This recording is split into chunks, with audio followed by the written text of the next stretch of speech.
I refused to let my parents move in. Now they say I abandoned them. I'm a 38-year-old man, married for nearly a decade to my incredible wife, 36F. We have 2 kids, 2 little tornadoes of joy and chaos, age 6 and 4.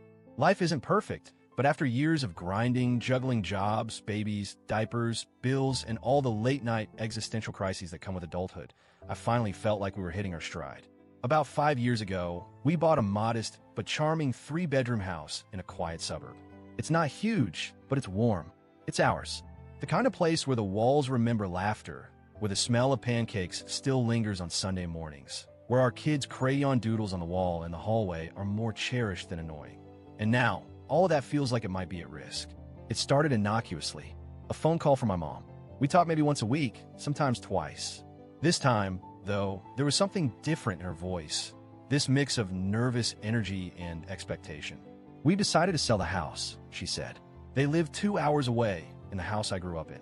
A beautiful old 2-story with creaky stairs and drafty windows and the kind of charm you can't build anymore. But I know my parents. That place hasn't felt like home to them in a long time. Maintenance is hard. Dad's back isn't what it used to be, and Mom never loved gardening the way she pretended to." "That's great," I replied, genuinely trying to sound supportive. "You guys thinking condo? Retirement community?" There was a pause. "Well," she started, "we were actually thinking maybe we could come stay with you for a little while. Just until we figure things out. 6 months, maybe a year. Just to get our bearings." That sentence felt like a gut punch. It's not that I don't love my parents. I do. They gave me a stable childhood. They were supportive in the ways that mattered. But they also come with baggage. And not just metaphorical. My parents are traditional, conservative, opinionated, and, frankly, intense. My mom believes she knows best about everything, especially parenting. When she visits, she critiques everything. How we feed the kids, how much screen time they get, how messy the toy bins are. She even once reorganized our entire pantry while we were at work because she thought it was chaotic. My dad is quieter, but passive-aggressive. He's the kind of guy who'll never yell, but he'll sigh loudly when something annoys him. Like if my kids are being too noisy during dinner, or if my wife doesn't salt things enough. Oh, and speaking of my wife, they don't exactly get along. It's polite on the surface, but cold underneath. My wife, bless her, is patient, loving, thoughtful, and incredibly private. Her home is her sanctuary. Her space is sacred. We're both introverts, and after working and parenting all day, we need quiet. We need control over our environment.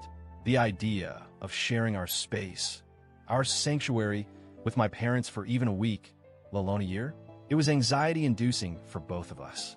Our house isn't large. 3 bedrooms. 1 for us, 1 the kids share, and the 3rd is the guest room.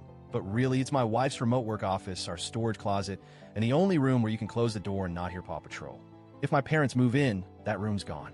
My wife loses her workspace. Our house becomes a pressure cooker. We'd be on top of each other 24/7.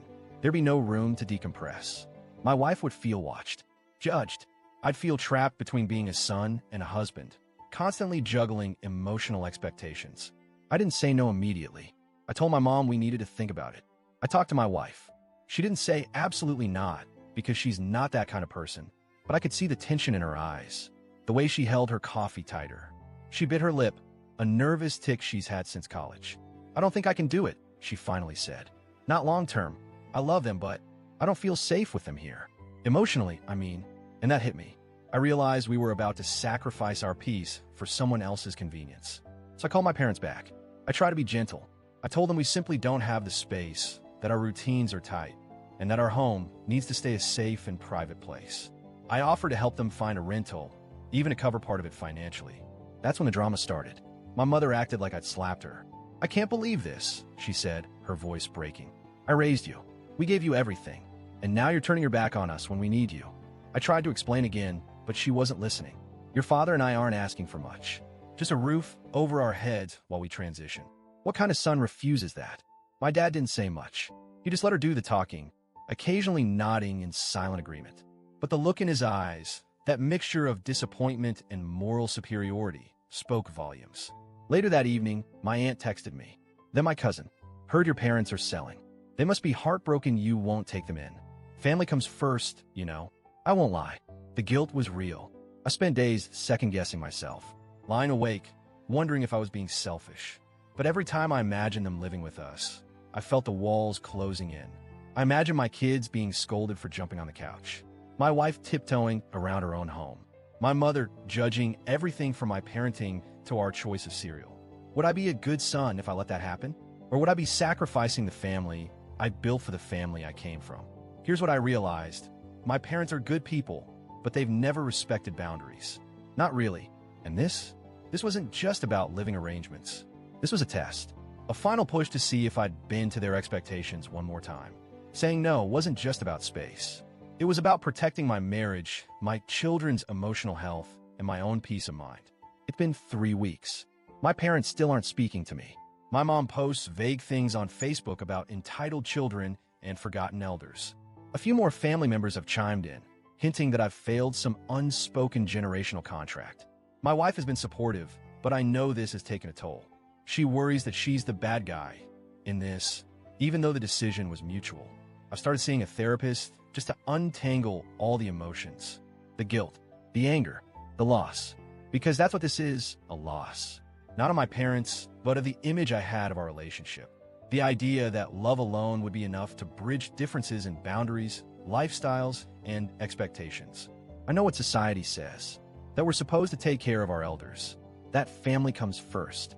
But what happens when family puts your mental health at risk? When helping them means hurting your spouse and children. TLDR, my parents asked to move in for 6 to 12 months after selling their home. I know them. It would likely be forever. They don't respect boundaries, don't get along with my wife, and our house is small.